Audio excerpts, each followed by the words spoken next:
¿Qué convierte a alguien en leyenda? ¿Qué tienen sus vidas que fomentan la grandeza en unos pocos?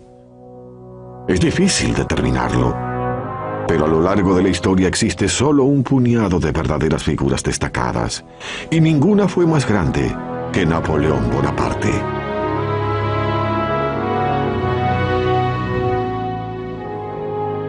Esta es la tumba del más famoso gobernante del mundo, uno de los hombres más interesantes e indescifrables, y uno de mis personajes favoritos.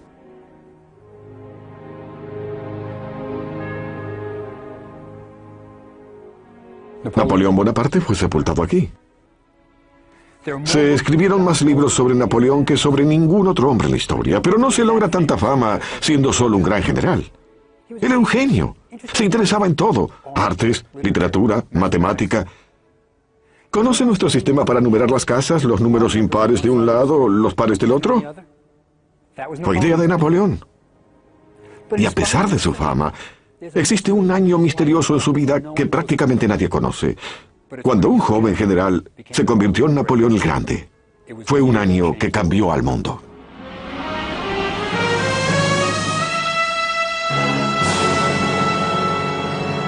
La obsesión de Napoleón. Egipto. Nuestra historia se inicia hace 200 años, en Egipto.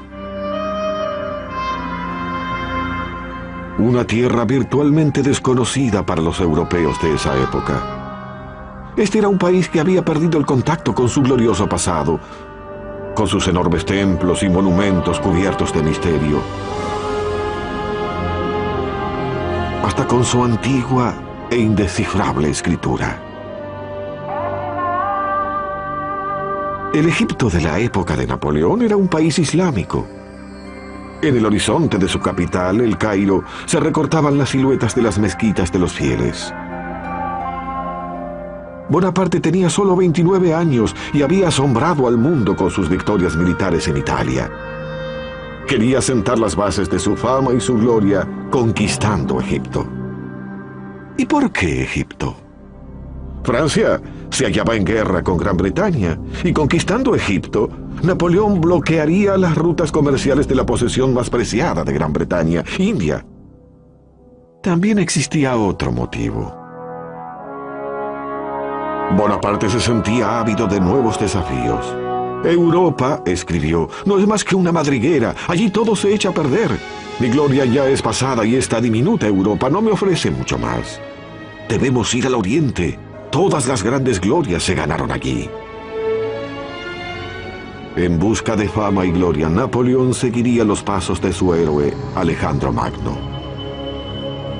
Se embarcará hacia Egipto, esa tierra exótica que durante siglos permaneció aislada del mundo occidental. Luego de semanas en alta mar, los franceses desembarcaron en Alejandría, que entonces era un aletargado puerto de mar, y capturaron la ciudad con muy poca resistencia. El país no estaba siquiera gobernado por los egipcios, sino por los guerreros mamelucos que habían tomado el control de Egipto. En el siglo XIII, el sultán egipcio compró 12.000 jóvenes esclavos, los mamelucos, en las montañas del Cáucaso, cerca de Armenia, y los entrenó para formar un cuerpo guerrero de élite. Los mamelucos pronto derrocaron al sultán y se establecieron en El Cairo, desde donde gobernaron todo el país. Muy pronto Bonaparte se enfrentaría a ellos, y por supuesto es más sencillo decirlo que hacerlo. Este es el desierto egipcio, caluroso, muy caluroso. Alcanza los 54 grados centígrados en verano. A los turistas se les aconseja llevar sombrero, ropa liviana, beber 1 litro de agua por hora. Bonaparte llegó en julio. Sus hombres llevaban uniformes muy abrigados y ninguna botella de agua. ¿Por qué? Porque Bonaparte era una contradicción viviente. Tenía el control sobre el más insignificante detalle de su campaña. Era un gran estratega, pero cuando quería algo, era a toda costa. El Cairo era lo que él quería y se hallaba a 200 kilómetros. Entonces, se dispuso a atravesar el desierto con su ejército, sin mapas adecuados, sin pertrechos suficientes y con muy poca cantidad de agua. Napoleón era ahorrativo para todo, excepto la vida de sus hombres. Durante la marcha a través del desierto, el calor era insoportable y las tropas comenzaron a despojarse de su ropa. Trastornados por el calor y la falta de agua, muchos vaciaron sus raciones. ¿Quién comería galletas mientras se muere de sed? El polvo secaba sus gargantas y la arena quemaba sus pies cuando los soldados marchaban hacia el Cairo. Para aumentar su sufrimiento, las lagunas y estanques brillaban en el horizonte lejano, pero eran inalcanzables. Los soldados los llamaban espejismos o visiones. Atormentados por esperanza de hallar agua, cuando descubrían que solo era una ilusión, muchos hombres perdían el juicio y se suicidaban. Todos los pozos hallados fueron vaciados en minutos. Un sargento francés escribió: más de 30 soldados murieron cerca de esos manantiales. Cuando finalmente los soldados llegaron al Nilo, rompieron filas y se arrojaron al agua. Algunos saltaban vestidos y armados, se bañaron y nadaron durante horas, bebiendo todo cuanto podían. Luego devoraron sandías de los campos cercanos. Cuando llegaron a El Cairo, muchos tenían disentería. Pasaron 3 semanas desde que el ejército desembarcó en la costa egipcia y ahora se preparaba para la batalla. La línea de batalla de los mamelucos fue marcada a 1,5 kilómetros de los franceses. Tras ellos asomaban las grandes pirámides. A la izquierda, las mezquitas refulgían en el horizonte del Cairo. A las 2 p.m., en la hora más calurosa del día, el ejército francés se preparó para enfrentar a los mamelucos. Los mamelucos no eran simples soldados de caballería. Constituían un orgulloso cuerpo de élite y no le temían a la muerte. Según sus creencias, quien muriese en batalla iría directamente al paraíso. Sus tumbas eran grandes y elaboradas. Bonaparte ordenó que sus divisiones adoptaran la conocida formación rectangular.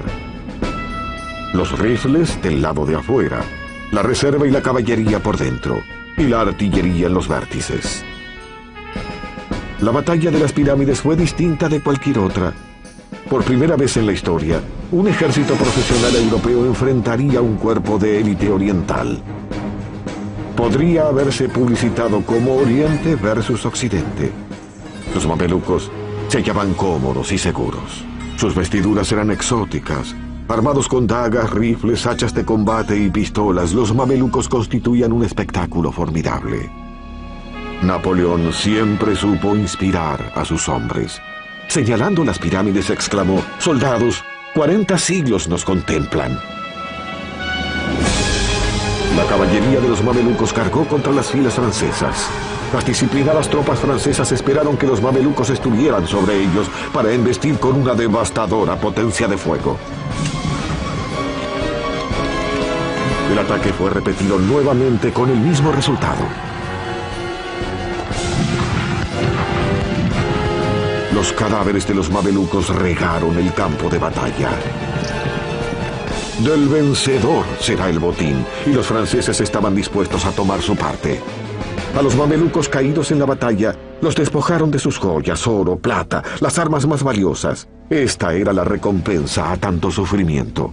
El panorama era alentador. Bonaparte había conquistado Egipto. Había capturado el Cairo y sus oficiales se apresuraron a instalarse en los palacios que los mamelucos habían abandonado en su retirada. Heredaron incluso sus harenes. En cierto sentido, el Cairo, 200 años atrás, conformaba 2 ciudades en una.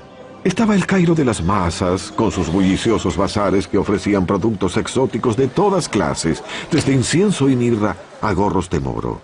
Los artesanos realizaban cestos, alfombras y vasijas. Los soldados franceses se movían fascinados por estas ferias y ofrecían los botones de sus uniformes a cambio de mercancías orientales.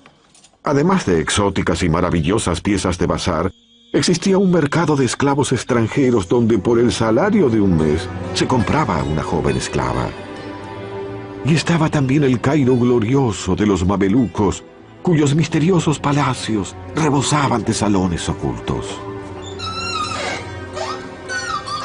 Allí las mujeres del harén, enclaustradas, miraban entre las rendijas cómo los hombres conversaban y comían. Los mamelucos vivían rodeados de lujo entre pisos de mosaico y escalinatas de mármol, alabastro y granito. Había un baño en cada piso y ventanas del más fino cristal. Bonaparte ocupó la casa de uno de los mamelucos que había huido del Cairo. Pero no todo era palacios y lujos. Napoleón tuvo que reconocer que a los egipcios ricos y pobres los unía una cosa: la ferviente devoción hacia su religión, el Islam. Bonaparte entonces, que era un hombre práctico, anunció: «No soy cristiano, y mi ejército y yo queremos ser musulmanes». Parece una locura. Es como si el presidente de Estados Unidos hubiera llegado a El Cairo y anunciara que él y toda su comitiva iban a convertirse al Islam. Es increíble. No obstante, debemos recordar que Napoleón había presenciado la Revolución Francesa. Su pensamiento es liberal y dice cosas que no diría ningún otro general del planeta. Esa conversión, sin embargo, planteaba un pequeño problema. Los musulmanes no beben alcohol y todos los varones son circuncidados. Dos perspectivas que poco entusiasmarían a un soldado francés. Cuando el ejército se estableció en El Cairo, Bonaparte se sintió complacido. Había vencido a los mamelucos y era el amo de Egipto. Pero se desató una tragedia. Napoleón había vencido a los mamelucos y había tomado posesión de Egipto, pero su suerte iba a cambiar. En esta bahía de Abu Qir, en la costa mediterránea de Egipto, Napoleón se enfrentó al desastre. Es que no estaba solo. La flota británica, comandada por el más grande almirante de Inglaterra, Horatio Nelson, había estado buscando a su enemigo francés. Y en Abu Qir, finalmente arrinconó a su presa. El almirante francés quería trasladar sus buques de guerra a un muelle más seguro, pero Napoleón insistió en permanecer en aguas egipcias. Esa decisión sería muy costosa, porque la bahía de Abu Qir es la pesadilla de un almirante. Una bahía desprotegida, de aguas poco profundas, que en la actualidad solo es usada por pescadores que no soñarían con amarrar por una noche y mucho menos anclar durante un mes. El almirante francés Bruy ancló su flota lo más cerca de la costa que le permitió su osadía y apuntó con todos sus cañones en dirección al mar, por si Nelson los hallaba, que fue exactamente lo que ocurrió. A las 2 de la tarde del 1 de agosto, Nelson divisó a toda la flota francesa en la bahía de Abu Qir. A la velocidad que llevaba, podría atacar a las 6, y solo quedarían un par de horas de luz. Nelson decidió emprender la batalla naval más espontánea de la historia. Los franceses suponían que los británicos iban a luchar de la manera acostumbrada: esperar el amanecer, enfrentar sus barcos con los de los franceses y disparar hasta que uno de los dos se rindiera. Pero Nelson dejó a un lado el libro de procedimientos y se dispuso a atacar. Cuando los barcos británicos se acercaban a la línea francesa, vieron que podían ubicarse entre la costa y las naves francesas ancladas. Como jamás esperaron ser atacados desde la costa, los franceses no tenían armas apuntando en esa dirección y la batalla se tornó en derrota. Mientras la furia de la batalla se precipitaba en la noche, el aire se henchía con el rugido de los cañones y los gritos de los heridos y moribundos.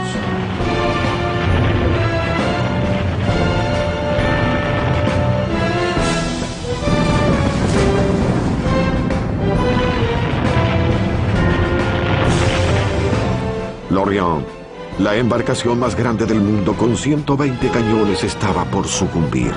Se incendiaba y, como la habían pintado recientemente, era muy inflamable. Cuando el fuego llegó al depósito de pólvora, el barco explotó con un rugido que pudo oírse a 80 kilómetros.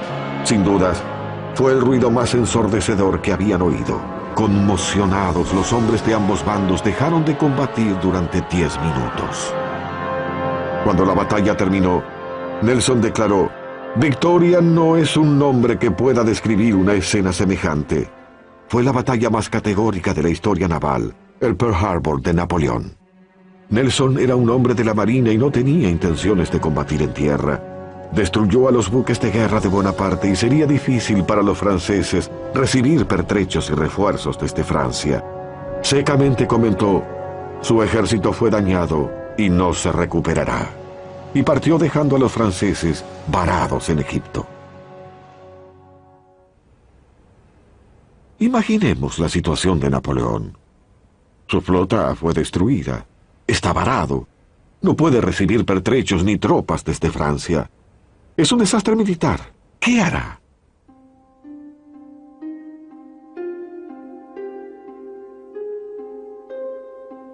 Funda aquí un instituto científico. No era un soldado común. Era un general con un ánimo increíble y una gran capacidad intelectual. El Instituto de Napoleón estaba compuesto por científicos, académicos y artistas a quienes había llevado con él para estudiar todos los aspectos de Egipto.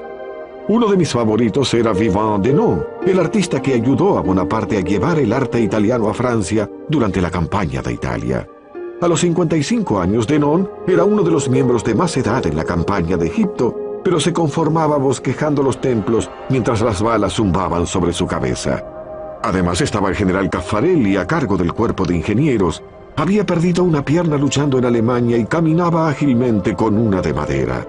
A Bonaparte le agradaba su buena disposición y llevaba a Caffarelli a todas partes. En la primera sesión del instituto, Bonaparte, que era su vicepresidente, sugirió algunos temas de investigación para los científicos. ¿Cómo mejorar el pan? Era francés. ¿Existen materias primas para fabricar pólvora en Egipto? Era un soldado. ¿Cómo podemos perfeccionar el sistema legal? También era un pensador. Los científicos eran libres de investigar los temas por su cuenta, e incluso el más tímido de todos se hallaba más ansioso por explorar las pirámides que por hurgar en los hornos de pan. Una vez formado el instituto, Bonaparte estuvo listo para su excursión a las pirámides. Y como a cualquier otro turista, le habrán mostrado una momia. Cuando Bonaparte visitó las pirámides, debió sentirse realmente impresionado. Recordemos que la Gran Pirámide duplicaba en altura todos los edificios de Francia. Antes de la Torre Eiffel, este era el edificio más alto de la Tierra. Napoleón ordenó a algunos soldados escalar la Gran Pirámide, pero él permaneció en la base.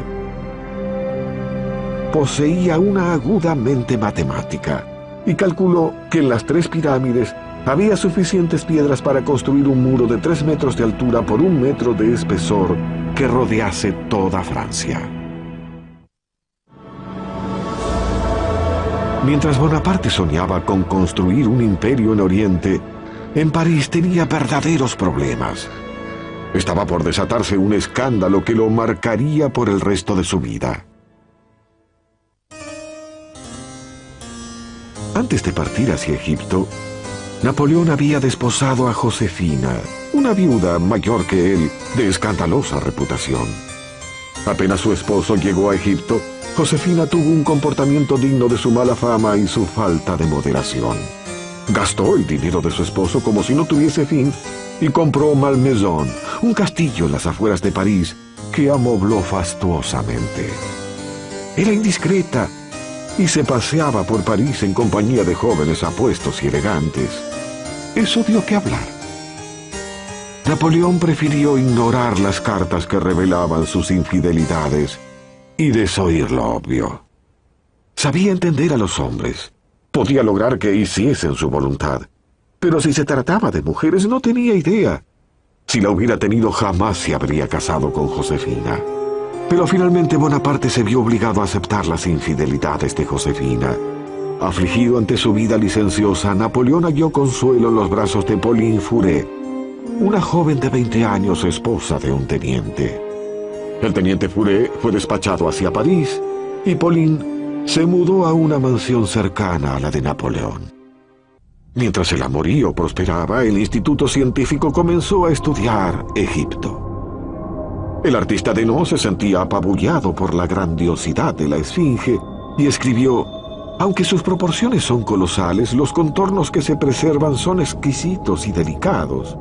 La expresión del rostro es afable, suave y serena. La boca, de labios gruesos, tiene la sensualidad que brinda una ejecución refinada y es verdaderamente admirable. Es la vitalidad de la carne. Denon deseaba ver el resto de Egipto y acompañó entonces al ejército francés, que perseguía a los mamelucos hacia el sur. Sería el primero en bocetar los monumentos del antiguo pasado de Egipto en la región meridional. Tendría la oportunidad de aventurarse en los grandes templos de Karnak y Luxor, bocetar las misteriosas tallas del Valle de los Reyes, contemplar el coloso de Memnón, y todo quedaría registrado. Su único temor era no contar con el tiempo y los materiales suficientes. En realidad se quedó sin lápices y resolvió el problema derritiendo balas de plomo e improvisando. Aún hoy los llamamos lápices de plomo. Conmovido por las antigüedades de Egipto, Denón pedía constantemente más tiempo a los soldados para dibujar templos y tumbas.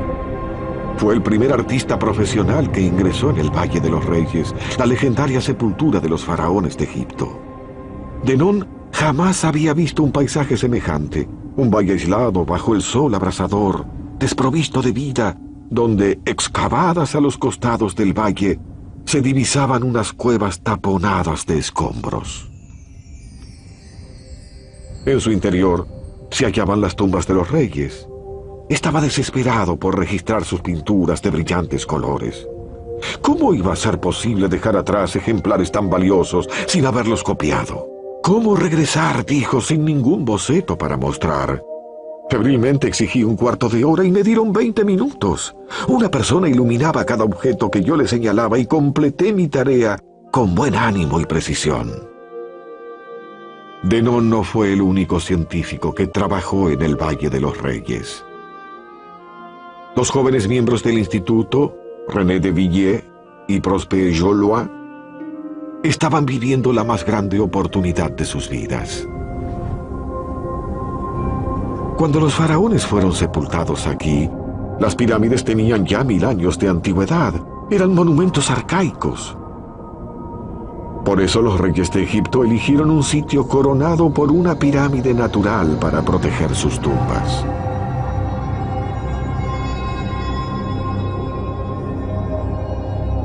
Los dos jóvenes ingenieros, con la mejor voluntad y ansiosos de aventuras, descendieron del Valle de los Reyes para llegar a un segundo valle donde no había tumbas conocidas, y descubrieron una.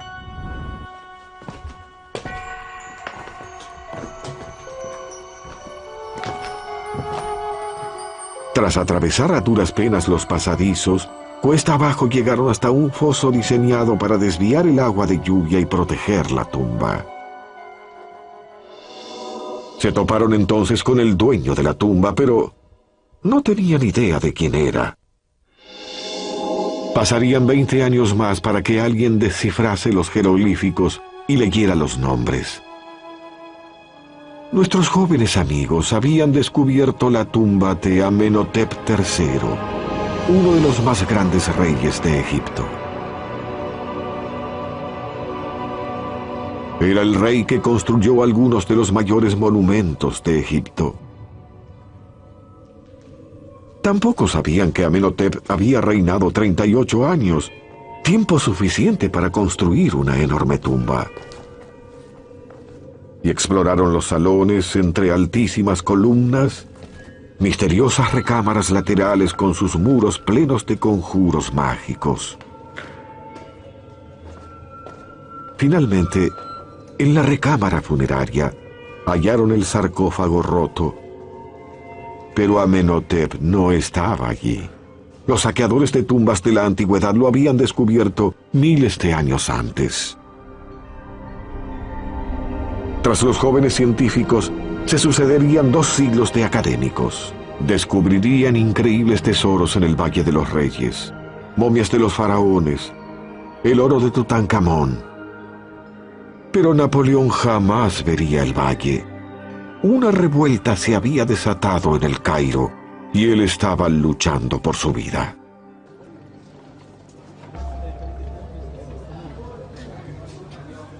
En las cafeterías del Cairo, como en la actualidad, los egipcios se reunían a fumar y beber el intenso café turco. Prohibido pedir leche. Inevitablemente se hablaba de política y de la invasión francesa, pero se murmuraba sobre la revuelta. El poder de Bonaparte sobre la ciudad estaba desmoronándose. Bonaparte había tratado de convencer a los egipcios de que era un musulmán como ellos, su amigo y libertador. Pero nunca le creyeron. Además, los impuestos del ejército eran asfixiantes y existían otros problemas. Un escritor árabe de la época observó: la presencia de los franceses en el Cairo era intolerable, especialmente porque los egipcios veían a sus esposas e hijas transitando las calles sin velo y comportándose como propiedad de los franceses, con quienes eran vistas en público y con quienes cohabitaban. Ante estos hechos, los musulmanes morían de vergüenza. Comenzaban entonces a bullir los signos de una revuelta. De sus púlpitos, los líderes religiosos del Cairo predicaban contra los franceses infieles, y el 21 de octubre se desató el infierno. Uno de los líderes religiosos exclamó: «Quienes crean en un solo Dios, diríjanse a la mezquita de Al-Azhar. Hoy es el día de combatir al infiel». A las 6 de la mañana, los fieles musulmanes recorrían las calles del Cairo con varas y mosquetes. Pronto, pequeños grupos de soldados franceses fueron atacados y el general Dupé, comandante del Cairo, fue asesinado.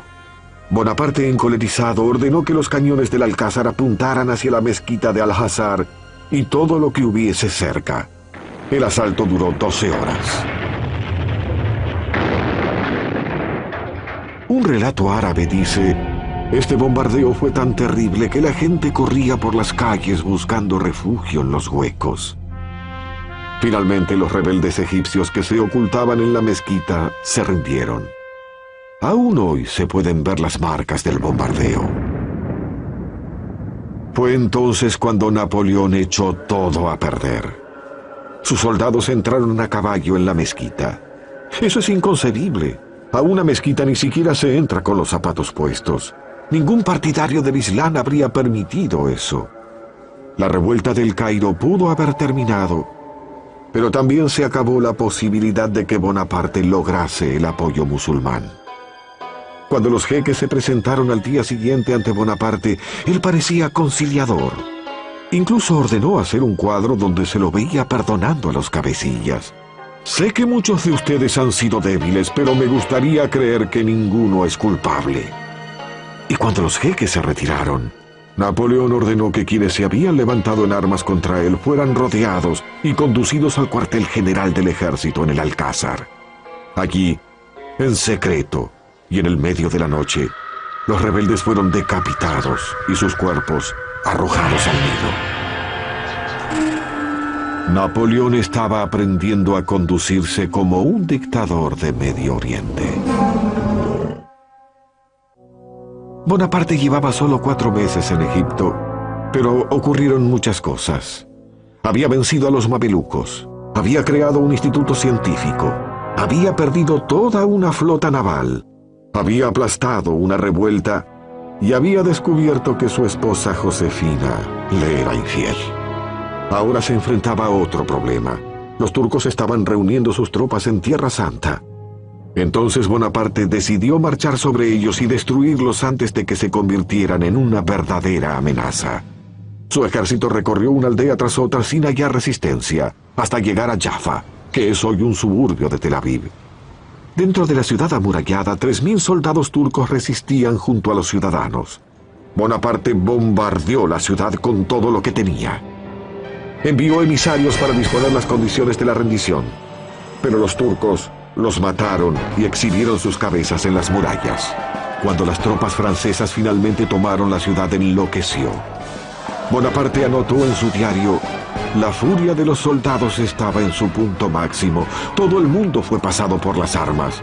Una vez saqueada, la ciudad experimentó todos los horrores de una ciudad tomada por asalto. La masacre fue terrible.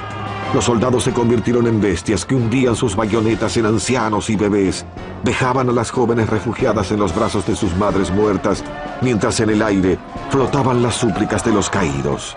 Pero fue solo el principio. Esta playa no siempre fue escenario de recreación familiar. Cuando Napoleón estuvo aquí, se rindieron 3.000 soldados turcos porque Bonaparte les había asegurado que serían tratados como prisioneros de guerra. Cuando Napoleón vio a sus oficiales regresar con varios miles de prisioneros, se preguntó: ¿qué haré con todos ellos? Para trasladarlos a El Cairo se necesitarían demasiados soldados. Continuar la campaña con ellos sería muy engorroso. Alimentarlos, imposible. Liberarlos, impensable. Algo terrible ocurrió aquí 200 años atrás. Napoleón ordenó matar a los 3.000 prisioneros turcos. Fueron conducidos a esta playa y los franceses abrieron fuego. Pronto el mar enrojeció por la sangre. Y luego a los franceses se les obligó a usar sus bayonetas para ahorrar municiones. Esta masacre jamás se habría realizado en Europa, pero Napoleón no se hallaba en Europa, y aquí él se comportaba como un déspota de Medio Oriente. Se necesitaron 3 días para matar a todos los prisioneros turcos, y los turcos que habían escapado a nado hasta las rocas más distantes fueron perseguidos y pasados por bayonetas para ahorrar balas. Bonaparte necesitaría todas las municiones posibles. Sus problemas apenas comenzaban. Cuando Napoleón entró en Tierra Santa, la peste no dejaba de avanzar y decenas de sus hombres morían por día. Para aliviar el sufrimiento de sus tropas, Napoleón abrió un hospital en Jaffa que pronto desbordaría de víctimas. Todo el mundo se hallaba aterrado por la peste. Durante siglos la enfermedad había diezmado países enteros. Parecía brotar de la nada y nadie conocía su causa. Lo que la gente sí sabía es que se trataba de una muerte horrible que comenzaba con fiebre y enormes pústulas que cubrían todo el cuerpo. A medida que la fiebre avanzaba, la lengua de las víctimas se hinchaba y la sed se tornaba insoportable. La peste mataba decenas de hombres por día, y peor aún que la pérdida de hombres, la moral del ejército de Napoleón comenzaba a derrumbarse. Los soldados se resistían a velar por sus camaradas enfermos, y Bonaparte tenía que impedir una ola de pánico. Entonces declara que el miedo es la causa de la peste, y el coraje la cura. No es un consejo médico muy convincente, pero él dará el ejemplo. Entonces él viene aquí a este hospital para enfermos de peste. Habla con los pacientes, y luego él, que es un experto en gestos gloriosos, dejará a todos sin aliento. A sus pies yacía un cadáver horrendo. Un soldado con su uniforme totalmente manchado por pústulas rotas. ¿Qué hace él? Se arrodilla aquí, alza al muerto, lo traslada a un sitio más digno y lo apoya con cuidado. Pueden decir lo que quieran sobre Bonaparte. Lo cierto es que él nunca tenía miedo, por eso sus soldados hacían todo por él. Más adelante hizo inmortalizar este acontecimiento en un cuadro donde el soldado estaba vivo y el hospital parecía mucho más imponente de lo que era. Mejor, en función de la leyenda. Por horrible que fuera, la peste no fue el enemigo más encarnizado de Bonaparte, sino alguien que se hallaba cerca.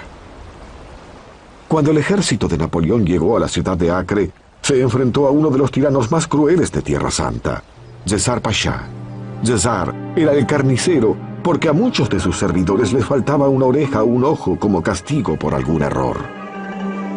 La fortaleza de Cesar, que defendía la ciudad de Acre, poseía una ubicación casi perfecta. Solo uno de los lados lindaba con tierra firme. Era un dato crucial para la batalla que iba a producirse. Existen 2 tácticas básicas si el enemigo se halla protegido dentro de una fortaleza. A. Acampar frente al fuerte y dejar que muera de hambre. B. Tomar la fortaleza por asalto. Y Bonaparte no podía esperar que pasaran hambre allí. La flota inglesa había entregado suficientes provisiones a Cesar Pasha desde el mar. Solo queda el plan B, tomar la fortaleza por asalto. Pero aquí también existía un problema. La fortaleza se hallaba muy bien protegida con los cañones más nuevos y grandes de todo Medio Oriente. Napoleón había perdido su artillería pesada frente a la armada británica, y atacar una fortaleza así sin un poderoso armamento sería un suicidio militar. Cualquier otro general se habría dado por vencido. ¿Pero qué hizo Napoleón? Atacó la fortaleza. Como dije, tenía 29 años y jamás perdió una batalla importante. Pero el asalto sería terriblemente difícil.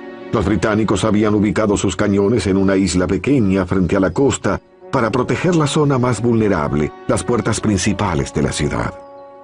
Caffarelli El hombre de una sola pierna concluyó que debían atacar la zona más alejada de las armas británicas. Y eligió atacar la torre desde uno de los ángulos. Una vez dentro de ella, los franceses podrían asaltar la fortaleza, pero para llegar allí tenían que atravesar uno de los fosos. Caffarelli se dedicó a supervisar la operación. Los franceses acamparon a medio kilómetro del foso. Un ingeniero fue enviado a realizar un reconocimiento, pero un francotirador lo mató, y entonces Bonaparte no contaba con ningún dato sobre su profundidad y tipo de construcción. Solo divisaban una leve pendiente desde la parte superior hasta el suelo.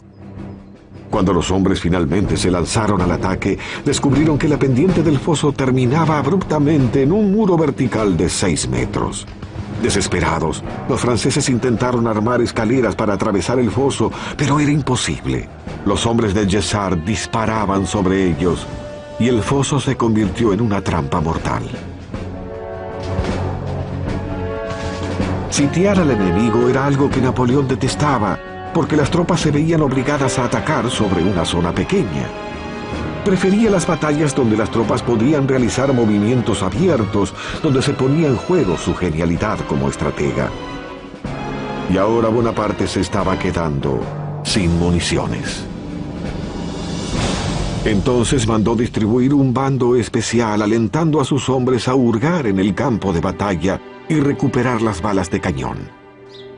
A cada hombre se le pagaba según el tamaño de la bola de cañón que lograba recuperar.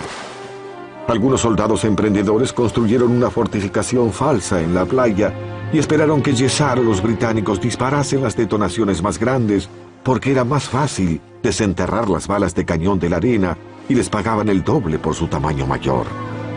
Los soldados darían buen uso a ese dinero extra porque no se les pagaba desde hacía meses. A pesar de los esfuerzos de Bonaparte, Acre no cayó y se difundió la noticia de que más tropas turcas se preparaban para invadir Egipto. Napoleón tuvo que levantar su tienda y retirarse furtivamente en medio de la noche. Había experimentado su primera gran derrota en batalla. Pero eso no se vislumbraba en el mensaje que envió a El Cairo. «He arrasado el palacio de Jessart y las murallas de Acre», decía, «y he bombardeado la ciudad de tal manera que ni una roca quedó en su lugar». Eso es controlar la situación. En la actualidad la fortaleza está en pie en las costas de Israel. Pero una cosa que no podía disimular eran sus bajas. El favorito de Bonaparte, Caffarelli, el hombre de una sola pierna, tenía el brazo destrozado por una bala de cañón y murió 18 días después. Aquí fue sepultado. Mientras el ejército regresaba a El Cairo, Bonaparte se veía frente a difíciles decisiones. Muchos de sus hombres, demasiado débiles para seguir adelante, debieron ser abandonados en el camino. Los que podían soportar el viaje iban montados en caballos y camellos. Pero también se necesitaban animales para transportar cañones de campaña. Y Napoleón no tenía suficientes. Al llegar a Tantura, 22 cañones fueron arrojados al mar para liberar más caballos y camellos que pudieran transportar a los heridos. El cirujano Larrey creó el camello ambulancia. Bonaparte caminaba. Cuando los hombres llegaron a Jaffa, donde Bonaparte había masacrado a los soldados turcos, quedaban aún más decisiones por tomar. Los soldados que se hallaban en el hospital para enfermos de peste estaban muy enfermos para partir, y los turcos se aproximaban. Hoy el pintoresco monasterio armenio que una vez albergó tantos padecimientos es irreconocible. Pero aquí, de pie, uno puede imaginar los gritos desesperados de hombres que aguardaban la muerte. Y en estos recintos se desarrolló una tragedia moral 200 años atrás. Bonaparte ordenó que los pacientes franceses víctimas de la peste fuesen envenenados para evitar que los hombres de Jessart los torturasen. El veneno fue administrado por el farmacéutico en jefe del ejército, quien deliberadamente administró dosis pequeñas a los pacientes y algunos vivieron para contar la historia. Bonaparte insistió en que el veneno fuera dejado junto a la cama de los pacientes para que ellos pudieran ingerirlo voluntariamente. Cuando Napoleón finalmente se aproximó a El Cairo, ordenó detener las tropas. Tenía un plan.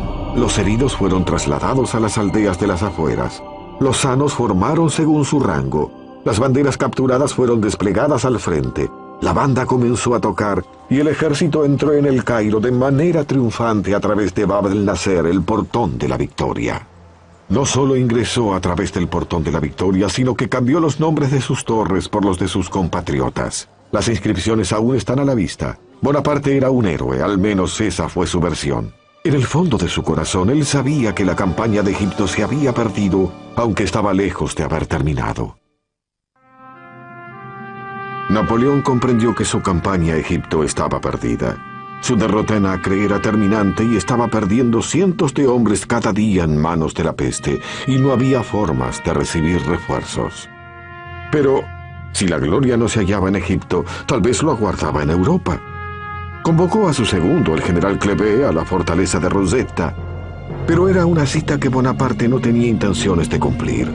Mientras Kléber se dirigía hacia la fortaleza, Napoleón se hallaba a kilómetros de distancia en la costa de Alejandría, embarcándose. Iba a abandonar Egipto para siempre. No le avisó a Pauline, su amante. No le avisó a su ejército. No le avisó incluso a su segundo, el general Kléber. No deseaba enfrentarse a ellos personalmente. En su lugar, dejó un paquete con esta carta. Es muy reveladora de su carácter. Vean esto. Cuenta aquí que ciertos acontecimientos europeos lo obligan a regresar a Francia. Y aquí abajo dice: lamento dejar a mis soldados por quienes siento gran apego, pero solo será por un tiempo. Mucha suerte. Pobre Kléber. Queda a cargo de un ejército diezmado por la peste, sin esperanzas de refuerzos. Y lo peor, Bonaparte le pide que siga recaudando impuestos y logrando victorias militares. Bonaparte se salió con la suya nuevamente. Da un vuelco positivo a su propio desastre militar. Y ese vuelco funcionó. Cuando Bonaparte regresó a París, no lo hizo como un general vencido que había abandonado a un ejército diezmado. Regresó como un héroe. Inmediatamente acuñó monedas que lo mostraban como el libertador de Egipto. Conmemoró victorias que jamás tuvieron lugar. En una medalla aparecía entrando en Egipto como un emperador romano en una carroza tirada por 2 camellos. Eso es ser insolente. Había perdido la mitad de su ejército, pero todos le creían. En pocas semanas toda Francia se hallaba a sus pies. Sus sueños de gloria cambiaron la vida de muchos. El general que había dejado a su cargo, Kléber, fue asesinado en el Cairo menos de un año después. El ejército continuaba siendo diezmado por la peste y finalmente se rindió ante los británicos en 1801. Muchos se consideraban afortunados de haber escapado con vida.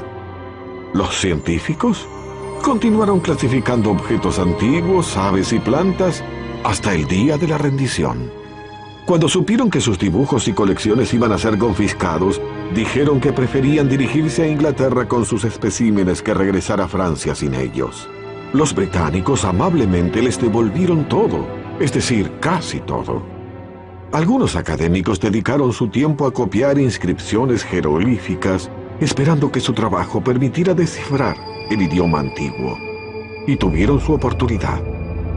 Mientras los soldados apuntalaban los cimientos de la fortaleza de Rosetta, se toparon con unos bloques antiguos con inscripciones jeroglíficas. Entre ellos, una gran piedra llevaba las mismas inscripciones en egipcio y griego antiguos.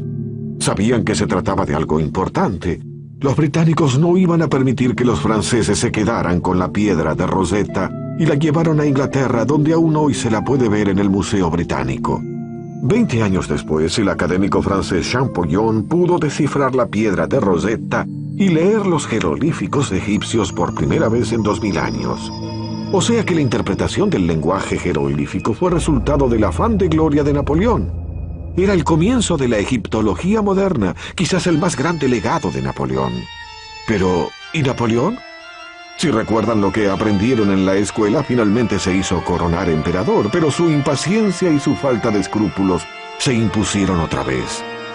Como en la campaña egipcia, Bonaparte invadió Rusia sin estar preparado para las condiciones climáticas, y esta vez se trataba de un gélido invierno. Perdió más de 250.000 hombres. Fue en Egipto donde Napoleón probó por vez primera el sabor del poder absoluto. A la sombra de las pirámides comprendió que podía alentar a sus hombres a hacer hazañas sobrehumanas. Fue en Egipto donde un joven general llamado Bonaparte se convirtió en Napoleón el Grande. Tras su derrota final en Waterloo, Napoleón murió en el exilio, pero siempre deseó ser sepultado en Francia. 20 años después, finalmente su deseo se cumplió. Cuando el cuerpo regresó a París era pleno invierno. La temperatura bajaba de cero. El cuerpo recorría las calles en un coche fúnebre con forma de templo de color púrpura y dorado. Los viejos soldados veteranos de Waterloo, Rusia y la campaña egipcia formaban fila en las calles con sus uniformes raídos para saludar por última vez a su emperador. Fueron distribuidas 36.000 invitaciones oficiales para el funeral, pero tan grande era su leyenda que se recibieron más de 250.000 pedidos. A pesar de sus defectos, Napoleón Bonaparte fue un gran hombre, un visionario que no tuvo límites, y sus hombres se enorgullecían de haber sido parte de su visión. Y aquí yace su epitafio: que en paz descanse bajo esta cúpula, es el yelmo en la cabeza de un gigante.